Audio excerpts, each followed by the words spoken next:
Si me queréis acompañar en la lectura que vamos a seguir hoy, se encuentra en 2 de Corintios, capítulo 7, versículos 10 y 11.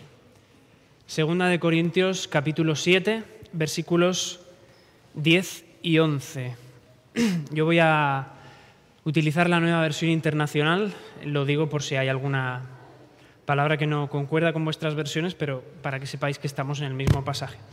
2 de Corintios 7, 10, 11 dice: la tristeza que proviene de Dios produce el arrepentimiento que lleva a la salvación, de lo cual no hay que arrepentirse, mientras que la tristeza del mundo produce la muerte. Fijaos lo que ha producido en vosotros esta tristeza que proviene de Dios. Qué empeño, qué afán por disculparos, qué indignación, qué temor, qué anhelo, qué preocupación, qué disposición para ver que se haga justicia. No sé si os ha pasado a vosotros lo mismo que a mí, pero en mi caso, una de las frases, una de las afirmaciones que más he escuchado decir en general durante este tiempo de confinamiento, durante este tiempo de epidemia, especialmente en los primeros días, las primeras semanas, cuando, por ejemplo, los aplausos de las 8 de la tarde todavía eran una novedad. Pues una de las frases que más escuchaba decir, las pocas veces que salía a la calle o en general, era que de esta crisis, de esta epidemia, vamos a salir mejores. Vamos a salir mejores a nivel individual, mejores personas. Y por lo tanto vamos a salir también mejores a nivel colectivo, mejores comunidades, mejores sociedades, mejores países y también mejores iglesias. Sin embargo, mirar, la Oficina de Naciones Unidas contra la Droga y el Delito ha publicado en mayo un informe que dice que las restricciones que los países han implementado en cuanto a la movilidad de las personas a largo plazo va a tener el efecto de producir un tráfico de personas más grande. O sea, a largo plazo van a haber más personas traficadas. También en el mes de abril, la organización que está monitoreando y siguiendo los casos de los cristianos perseguidos en todo el mundo, Puertas Abiertas, Open Doors, aseguraba que en algunos países se utiliza el rumor de que los cristianos son portadores del coronavirus para señalarlos públicamente y apartarlos, marginarlos de la vida pública. Y todavía más llamativo, había un caso en concreto de un país en el que los casos de COVID-19 eran asignados exclusivamente al personal sanitario cristiano, de tal manera que la comunidad cristiana, el colectivo cristiano de ese país, tenía muchas más posibilidades de contagio. El fin del confinamiento ha coincidido en Estados Unidos con el asesinato de George Floyd y de otros ciudadanos afroamericanos. Y esto hemos visto que ha generado un movimiento de protestas contra la violencia racista que sigue predominando en ese país, a pesar de que han pasado 50 años de las manifestaciones de Martin Luther King. Ahora estamos viendo otra vez manifestaciones tan numerosas como entonces, más de 50 años. O sea, el problema no se ha resuelto. Campos de refugiados llenos de personas, decenas de miles de personas, viviendo en condiciones infrahumanas. Unas previsiones económicas que hablan de un aumento de la desigualdad, un aumento de la precariedad. Abusos, abusos y más abusos. Ahora que se han acabado los aplausos por las tardes, también en las últimas semanas hemos visto a grupos de médicos, enfermeros, sanitarios salir a la calle a protestar, a manifestarse contra los recortes en salud. Así que si lo vemos con esta perspectiva, con la perspectiva de abrir un poco nuestro enfoque y ver lo que está ocurriendo a nuestro alrededor, creo que como mínimo podemos replantear la afirmación que os comentaba al principio y podemos plantearla en forma de pregunta. ¿Realmente nos ha hecho mejores el coronavirus? ¿Nos está haciendo mejores individuos, mejores sociedades? ¿Vamos a salir de todo esto como mejores en conjunto? Pues bien, sin lugar a duda, la pandemia ha traído sobre todo sensaciones como, por ejemplo, la pérdida del control absoluto en nuestra vida. Ya se han hecho muchas predicaciones sobre este tema. También lo más evidente y lo más terrorífico ha sido la cercanía de la muerte. Creo que nunca habíamos sentido una cercanía tan intensa hacia la muerte. En definitiva, se trata de la idea de que hay algo en nuestra vida, en nuestra realidad, que no podemos gestionar. No podemos programar, no podemos calendarizar, o simplemente es algo que nos estorba, algo que no queremos y que no podemos sacarlo de nuestra vida, no podemos apartarlo. Se trata también de la constante presión que hemos podido vivir, experimentar, cada vez que escuchábamos las actualizaciones de las cifras de contagiados, cifras de fallecidos en la prensa, y el hecho de que quizás incluso nos hemos llegado a sentir inseguros hasta en nuestra propia casa. Este es el cuadro en el que algunos de nosotros nos hemos podido ubicar a lo largo de estos meses de confinamiento. Sin embargo, todos esos pensamientos, todos esos sentimientos, creo que han producido, a nivel general, una mayor tendencia hacia eso que podemos referirnos o llamar solidaridad. Es un concepto muy amplio, pero que en los últimos meses ha aflorado mucho. ¿Y ha aflorado cómo? Pues aplausos a las 8 de la tarde para el personal sanitario. El desarrollo de una mayor sensibilidad hacia el sufrimiento en general. Siempre primero el propio, porque por muy difícil que esté la cosa, siempre nos vamos a poner nosotros en primer lugar. Pero es verdad que si observamos los últimos meses, han habido muestras de sensibilidad hacia el sufrimiento ajeno que han sido muy bellas, han sido muy bonitas, han sido realmente emotivas. Fijaos en lo que dice el director de teatro especializado en Shakespeare, o sea, alguien que entiende de dramas, Declan Donnellan. Dice, estar cerca de la muerte agudiza la mente de forma maravillosa. Creo que la pandemia hará que algunos de nosotros nos sintamos más agradecidos de estar vivos. Y creo que hasta cierto punto, si lees la frase así de primeras, si la escuchas, puedes estar de acuerdo con él, puedes estar de acuerdo con este hombre, porque lo ves a tu alrededor, lo vemos a nuestro alrededor. Es lo que vemos en el vecino al que nos encontramos en el portal, con el que hablamos de todo lo que está pasando, le preguntamos si su familia está bien y a pesar de que sabemos que puede no ser creyente, nos dice aquello de gracias a Dios esto ha pasado de largo. Es lo que vemos también en la tía lejana a la que llamamos por teléfono para ver cómo está. Y también puede decirte, sí, de esto tenemos que salir mejores. Incluso podemos llegar a descubrirnos a nosotros mismos pensando así alguna vez, pensando con convencimiento, todo esto tiene que hacernos mejores. De todo lo que está pasando tenemos que salir mejores personas, mejores sociedades. Y sin embargo, abres tu Biblia y te encuentras el texto de 2 Corintios 7, 10, 11 y al apóstol Pablo que le dice a los corintios, la tristeza del mundo produce la muerte. Qué chocante, qué texto tan chocante para nosotros hoy en día.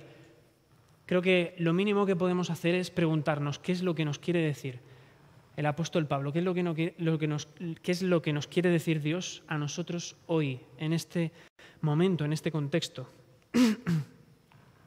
Creo que para eso primero tenemos que hacer un poco de contexto general de cuál era la situación en la ciudad de Corinto. En la primera carta a los Corintios que encontramos en el Nuevo Testamento, vemos que la de Corinto era una iglesia llena de problemas, y problemas muy graves. Era una iglesia llena de pecado, pecados con unas consecuencias muy graves, inmoralidad sexual, etc. Era una iglesia que estaba dividida entre grupos que luchaban entre sí por hacerse con el control de la comunidad. O sea, era una iglesia llena de ambiciones, llena de deseo de poder también. Era una iglesia, por lo tanto, de relaciones tóxicas. Las relaciones que había entre la comunidad no eran buenas, eran dañinas.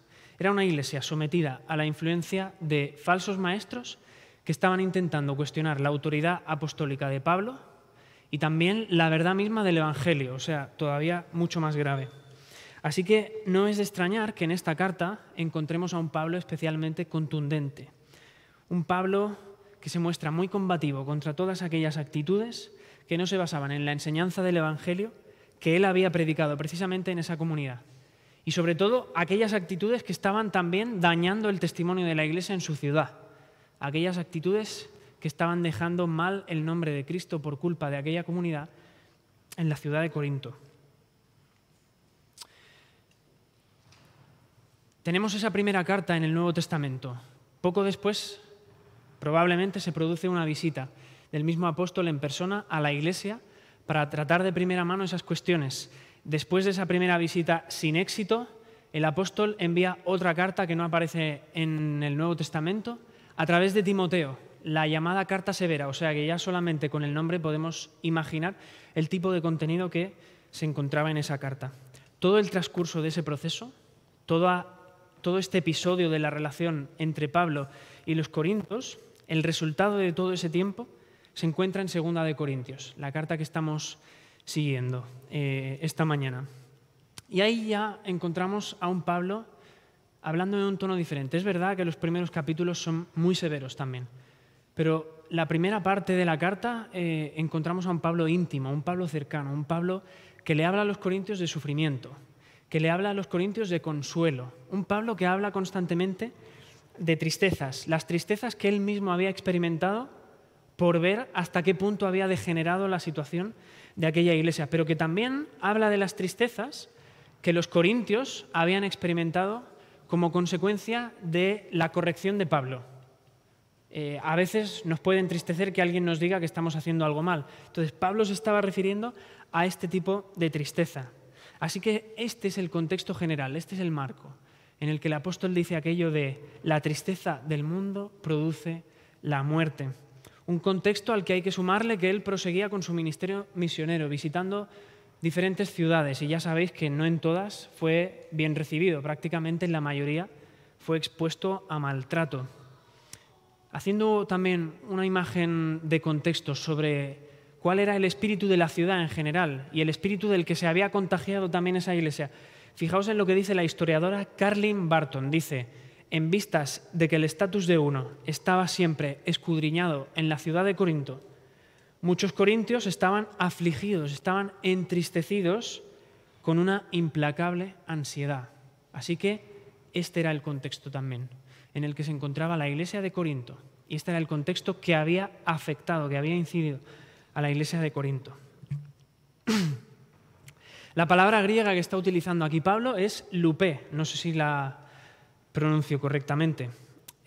Lupé sirve para expresar un sentimiento de gran dolor o estrés emocional, mental o físico. Y son muchos los comentaristas del Nuevo Testamento que coinciden en relacionarlo con la tristeza relacionada con el fracaso de los intereses personales. Una tristeza producida por el fracaso de los intereses personales, o una tristeza producida por la incertidumbre de unas circunstancias inestables, unas circunstancias en las que no se sabe lo que va a pasar. O también una tristeza que está relacionada con el remordimiento que puede provocar en la persona el hecho de saber que se ha cometido un error. ¿Qué es la tristeza del mundo? ¿Qué podemos pensar como imagen válida para nosotros en cuanto a tristeza del mundo? Pues hay 2 ejemplos que quería compartiros para hacernos una imagen más contemporánea, más cercana. El primero es un estudio publicado por el Centro de Investigación Pew Research, que dice que en Estados Unidos el 70% de los chicos y las chicas de entre 13 y 17 años confiesan, admiten que la ansiedad y la depresión son problemas importantes para ellos en su vida. Y el 60% relaciona esa ansiedad y esa depresión con la presión que tienen por obtener buenas notas en el instituto. Una cuestión al final de ambición, una cuestión al final de demostrar que se está cumpliendo con el estatus que se marca a nivel colectivo. Otro ejemplo que para mí es el más evidente de lo que puede ser la tristeza que proviene del mundo, el llamado Blue Monday. No sé si habéis oído alguna vez este concepto, Blue Monday. Es el llamado Día de la Tristeza. Hasta ahora no se ha presentado ningún estudio. No hay datos científicos ni de ningún tipo de validez que lo demuestren. Pero, sin embargo, se ha hecho popular la idea de que el tercer lunes de cada año es el día más triste de todo el año. De ahí lo de Blue Monday, porque el azul se suele relacionar con la tristeza. Yo no quería decir nada con esto hoy. El Blue Monday, ese día te tienes que sentir abatido, te tienes que sentir derrotado. Tienes que entrar en Amazon para comprarte algo y que compense ese sentimiento de vacío existencial, esa tristeza tan profunda.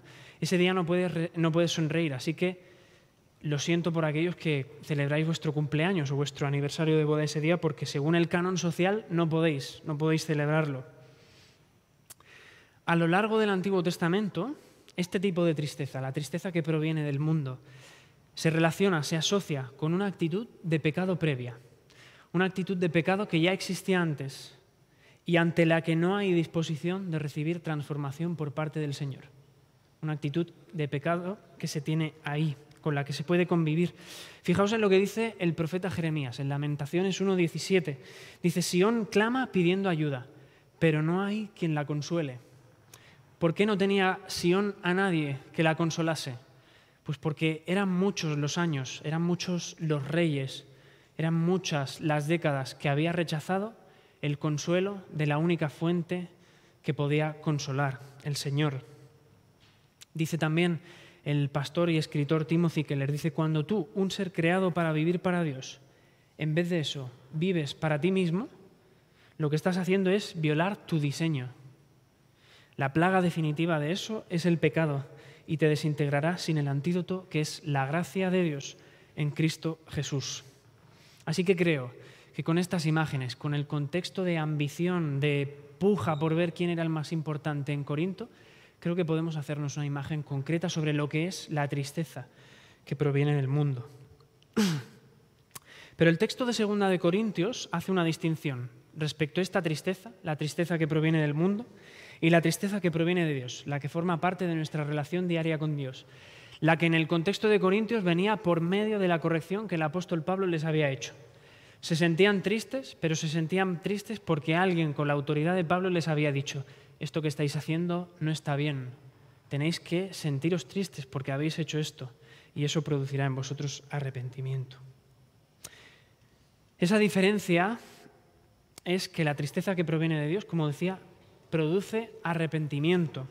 Para ser más fiel al texto que está utilizando Pablo aquí, deberíamos hablar de cambio de mentalidad, cambio de pensamiento, renovación de entendimiento. ¿Y renovación de entendimiento para qué? Para salvación, dice el texto de Corintios. Fijaos en lo que dice el profeta Joel en el capítulo 2, versículos 12 y 13. Joel 2, 12 y 13 dice, pero aún ahora, dice el Señor, volveos a mí con todo vuestro corazón, con ayuno, con llanto y con lamento. Desgarrad vuestro corazón y no vuestros vestidos. Volved al Señor vuestro Dios, porque Él es clemente y compasivo, lento para la ira y grande en misericordia y desiste del castigo. Qué imagen tan bonita, ¿no?, para comparar estos dos tipos de tristeza. Desgarrad vuestro corazón y no vuestros vestidos.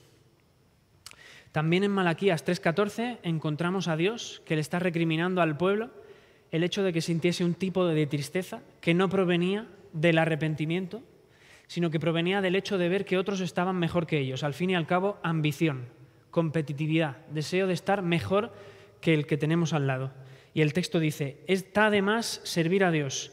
¿Qué provecho sacamos de guardar su ley y andar tristes delante del Señor de los ejércitos? Esto era lo que se preguntaba el pueblo. ¿Qué provecho tenemos de andar tristes delante del Señor si nuestra tristeza no produce lo que nosotros queremos? Si nuestra tristeza no nos hace estar en un lugar o en una posición mejor que los otros. La idea del arrepentimiento para salvación como consecuencia directa de la tristeza que produce Dios no era abstracta para los corintios. De hecho, todos los cristianos de los primeros siglos, todos los cristianos primitivos podían tener muy frescas, muy recientes, algunas de las imágenes que el Evangelio nos transmite sobre la tristeza que provoca la convicción del pecado y que da fruto para arrepentimiento. Por ejemplo, Lucas 7, 37 y 38.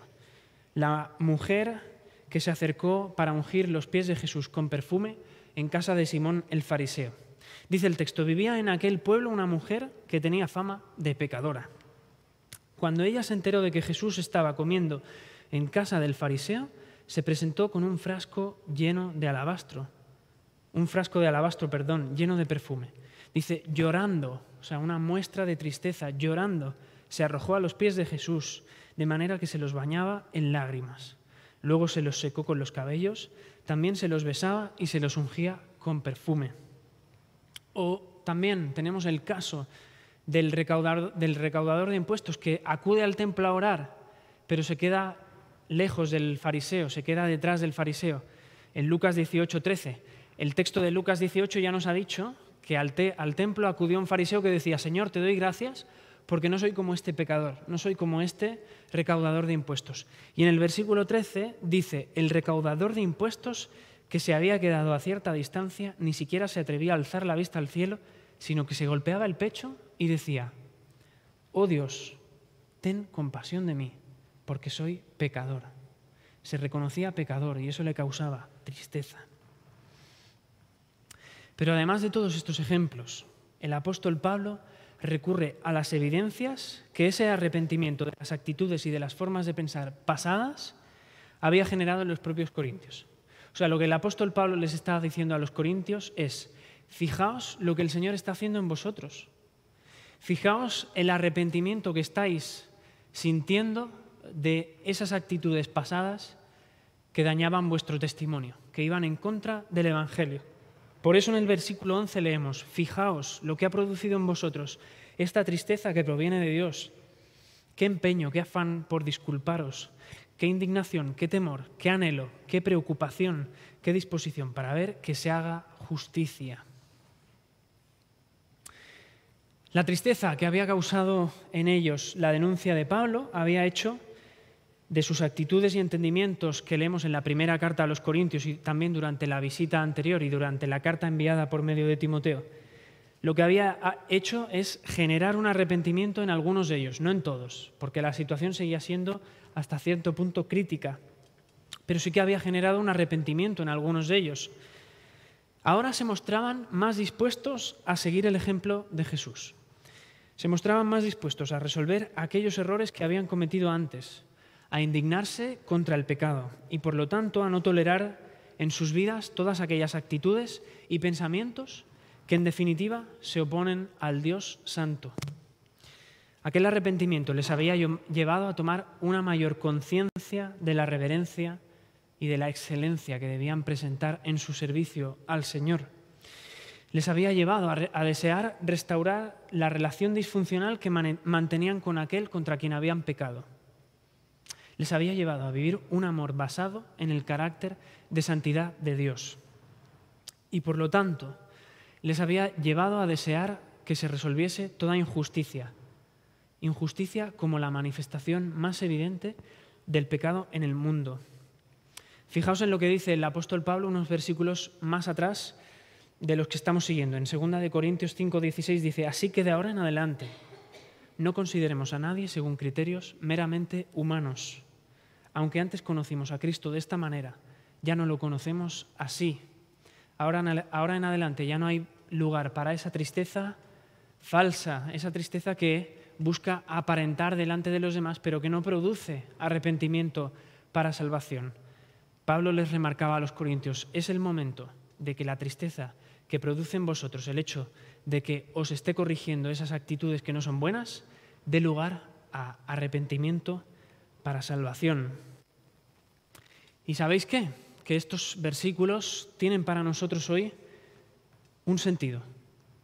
Representan para nosotros una alusión directa. Y lo hacen tanto a nivel individual como discípulos, pero también como a nivel colectivo, a nivel de comunidad, a nivel de iglesia. Estos versículos nos llaman a pensar, nos llaman a considerar, nos llaman a pedirle a Dios en oración por esa tristeza que produzca en nosotros el arrepentimiento constante para vivir de manera que nuestro mayor deseo sea la comunión con Dios, rechazando, por tanto, todo lo que la interrumpe, todo aquello que la afecta en nuestras vidas, todo lo que en definitiva para Dios se cuenta como injusticia, se cuenta como pecado. Y eso también afecta a la manera de relacionarnos entre nosotros. Hemos dicho que la iglesia de Corinto tenía un problema de relaciones tóxicas. Las relaciones entre humanos son muy complejas, así que estos versículos también son un apelativo a que el amor, fruto de ese arrepentimiento, triunfe en la manera en la que nos relacionamos, un amor sincero. Por lo tanto, estos versículos llevan a que nos preguntemos, ¿qué cosas nos están impidiendo servir hoy al hermano? ¿Qué cosas nos están impidiendo servir hoy a través de cualquier ministerio, a través de cualquier obra, a través de cualquier persona? Y por lo tanto servir hoy a Dios. ¿Qué lastres estamos arrastrando que molestan, que interfieren en nuestro servicio? ¿Venimos a la iglesia con ambiciones, como les pasaba a los corintios? Venimos con deseo de reconocimiento, con deseo de que el culto se haga como a nosotros nos gusta o según nuestro parecer. Este pasaje, además de todo esto, nos lleva también a que si tomamos en cuenta el temor y el anhelo a los que se refiere Pablo en estos versículos, entendamos que no va a haber nada, no va a haber absolutamente nada más que deseemos de forma mayor que la plenitud de Dios llenando todo en nuestras vidas. Y por lo tanto, encontremos calma, encontremos quietud. Pero además de a título individual, estos pasajes también son un apelativo, son un llamado de atención a nivel colectivo, son un llamado de atención a nivel de iglesia. Y nos llaman a que como iglesia también pongamos el énfasis en denunciar todas aquellas actitudes a nivel interno y a nivel externo que se están oponiendo a Dios. Por lo tanto, toda la injusticia. Nos llaman a que hoy en día la Iglesia sea una voz profética. Y esto de voz profética significa una comunidad que toma la palabra del Evangelio y la utiliza para denunciar, para no callar, para no conformarse, para no convivir con aquellas actitudes que son contrarias a Dios, que ofenden a Dios. Por lo tanto, el pecado. Porque sabéis, hoy en día hay muchos colectivos, hay muchas organizaciones y todas y cada una de ellas lucha y reivindica solamente por aquello que le parece justo. No se ocupa de otras áreas de la injusticia, sino solamente por aquello que le parece justo.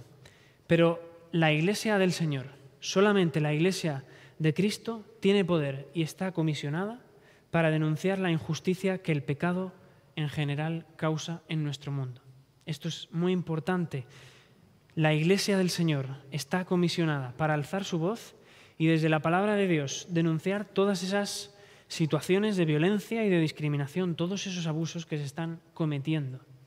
En definitiva, todas esas manifestaciones de pecado, como comentábamos al principio, tráfico de personas, persecución de cristianos, desigualdades económicas, precariedad, millones de personas que se encuentran en situaciones infrahumanas, etcétera, etcétera, y etcétera. Fijaos en lo que dice Thomas Alvinson, presidente de una organización cristiana que trabaja con refugiados. Dice, lo peor que te puede suceder en la vida es tener un gran sufrimiento y que nadie se preocupe por ti. Así que la Iglesia se encuentra en esa encrucijada, la Iglesia se encuentra en esa intersección. La Iglesia tiene que reconocer que ha sido comisionada por el Señor para proclamar la verdad del Evangelio y dar gloria a Dios, pero también para denunciar la injusticia y, por lo tanto, para traer consuelo a todos los que se encuentran desconsolados. Porque, sabéis, hay quienes tienen la Biblia simplemente como un objeto para hacerse una foto delante de una iglesia, cuando las tristezas del mundo les asedian, cuando las tristezas del mundo les rodean, cuando se sienten incómodos, no arrepentidos, incómodos. Pero nosotros no somos de esos. Nosotros somos de los que reciben la palabra de Dios con la tristeza que provoca el hecho de verse a uno mismo defectuoso, incapaz, pero que inmediatamente da paso al arrepentimiento que trae el gozo de la salvación y, por lo tanto, el deseo de vivir conforme a aquel que es el autor de la salvación, Jesucristo mismo. Y a Jesús en el Evangelio le encontramos constantemente denunciando el pecado, denunciando la injusticia, la opresión, el abuso de los líderes de su contexto, del resto de personas que creían que habían entendido a Dios, pero estaban lejos de Él. Fijaos en lo que les dijo Jesús a sus discípulos justo antes de la escena de la cruz. Les dijo, ciertamente os aseguro que vosotros lloraréis de dolor, mientras que el mundo se alegrará. Os pondréis tristes, Jesús hablando de tristeza, pero vuestra tristeza se convertirá en gozo. Juan 16, 20. Así que nos es fácil relacionar a Jesús y tenerle como ejemplo en muchas cosas. Nos es fácil ver a Jesús como ejemplo de fe, como ejemplo de perseverancia, como ejemplo de sacrificio. Pero esta mañana os pido que también le veáis como ejemplo en la tristeza, porque Jesús fue también ejemplo en esta cuestión, en la cuestión de la tristeza. Y para verlo de una manera más detallada nos vamos a situar brevemente en los últimos instantes de Jesús, del ministerio de Jesús aquí en la tierra, que los pasó junto a sus discípulos. En el aposento alto, ya conocéis la historia de la cena, el lavamiento de los pies, una escena que, por cierto, también habla de ambición, habla de estatus. Quien se arrodilló a lavar los pies no fue otro que nuestro Señor, nadie más. Así que llegado el momento, Jesús les dijo que les iba a dejar, que se iba a ir, pero que iba a regresar a ellos, iba a volver a ellos. También, llegado el momento, Jesús les dijo, viéndolos tristes porque les había dicho que les iba a dejar, que se iba a ir, les habló de los sufrimientos que iban a afrontar. Y voy a leer en Juan 15, 18, dice, si el mundo os aborrece, tened presente que me aborreció antes a mí. Y luego en el versículo 20 dice, recordad lo que os dije, ningún siervo es más que su amo. Si a mí me han perseguido, también a vosotros os perseguirán. Si han obedecido mis enseñanzas, también obedecerán las vuestras. Pero para los discípulos esto no era consuelo. Para los discípulos este momento fue quizás uno de los más tristes de su relación con Jesús. Fue uno de los que experimentaron más tristeza en su relación con Jesús. ¿Y sabéis por qué? Pues porque su tristeza se basaba principal y exclusivamente en sus expectativas humanas. Y sus expectativas humanas en aquel momento, en el momento en el que Jesús había cogido la toalla y les había lavado los pies, se habían derrumbado, habían fallado. 3 años viviendo con Jesús, 3 años conviviendo a la sombra del Maestro, siguiéndole a todas partes. Algunos de ellos ya esperaban que Jesús restaurase el reino de David, derrotase al imperio romano. Algunos de ellos ya se veían reinando junto a Jesús en un trono a toda la tierra. Fijaos lo que dice Marcos 9, 33, 34, sobre los discípulos precisamente. Dice, llegaron a Capernaum. Cuando ya estaba Jesús, les preguntó, ¿qué veníais discutiendo por el camino? Pero ellos se quedaron callados, porque en el camino habían discutido entre sí quién era el más importante. Y este era el carácter de los discípulos. Eran personas llenas de ambiciones, personas llenas de deseos, y de deseos que querían que se viesen cumplidos ya. No en un reino venidero, no en una segunda venida, sino ya. Aquellos pensamientos, los pensamientos de los discípulos en los que nos podemos ver identificados todos y cada uno de nosotros hoy, no se correspondían con lo que Dios realmente había revelado, había manifestado durante aquellos 3 años por medio de su Hijo. Dice el profesor del Nuevo Testamento, Craig Hill, que los discípulos en aquel momento estaban apegados a Jesús y al mismo tiempo no alineados a Él, o sea, cerca, muy cerca, hasta el punto de tocarse, pero terriblemente lejos. Estaban terriblemente lejos de comprender, de entender la voluntad de Dios.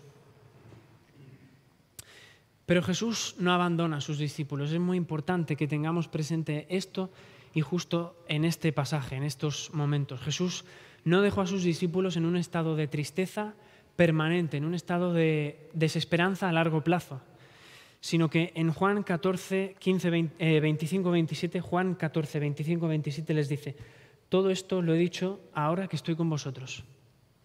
Pero el Consolador, el Espíritu Santo, a quien el Padre enviará en mi nombre, os enseñará todas las cosas y os hará recordar todo lo que os he dicho.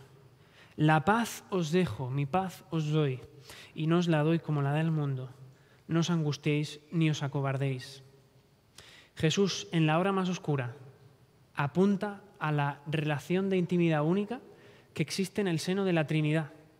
La relación única que existe entre el Padre, el Hijo y el Espíritu Santo. Y les dice a los discípulos que encontrarán consuelo en esa relación, que pueden encontrarlo ya, pero que cuando venga el Espíritu Santo van a comprenderlo todo y van a encontrar consuelo en la totalidad de la revelación del carácter de Dios. Así que la tristeza de los discípulos no se podía comparar a la tristeza de Jesús, la tristeza que Jesús ya estaba experimentando en ese momento. La tristeza que podemos sentir, todas y cada una de nuestras tristezas, hoy en día, todas y cada una de nuestras lágrimas, no se pueden comparar con la tristeza que experimentó Jesús aquella noche, primero siendo detenido, después siendo juzgado de forma injusta, humillante, y a la mañana siguiente siendo crucificado. Dice Isaías que Jesús encarnó al varón de dolores y experimentado en sufrimiento, experimentado también en tristezas. Se angustió desde el momento en el que, al principio de la cena, en ese aposento alto, les dijo a sus discípulos que había uno de ellos que le iba a traicionar. Desde ese momento el texto bíblico dice ya que Jesús se angustió, pero no retrocedió. No se fue del aposento alto, no huyó, no escapó, sino que cumplió con el propósito que le había sido dado. Cargó la cruz que solamente él podía cargar. Sufrió, murió, resucitó y estableció redención y salvación para todos los que creen en su nombre. Dice el apóstol Pedro, en 1 de Pedro, capítulo 2, versículos 23-24, cuando proferían insultos contra él, no replicaba con insultos. Cuando padecía, no amenazaba, sino que se entregaba a aquel que juzga con justicia, se entregaba al Padre. Él mismo en su cuerpo llevó al madero nuestros pecados, para que muramos al pecado y vivamos para la justicia. Por sus heridas vosotros habéis sido sanados. Y la tristeza que provocó al principio la muerte de Jesús en los discípulos dio paso a un gozo mayor, tal y como el Señor les había dicho en el aposento alto.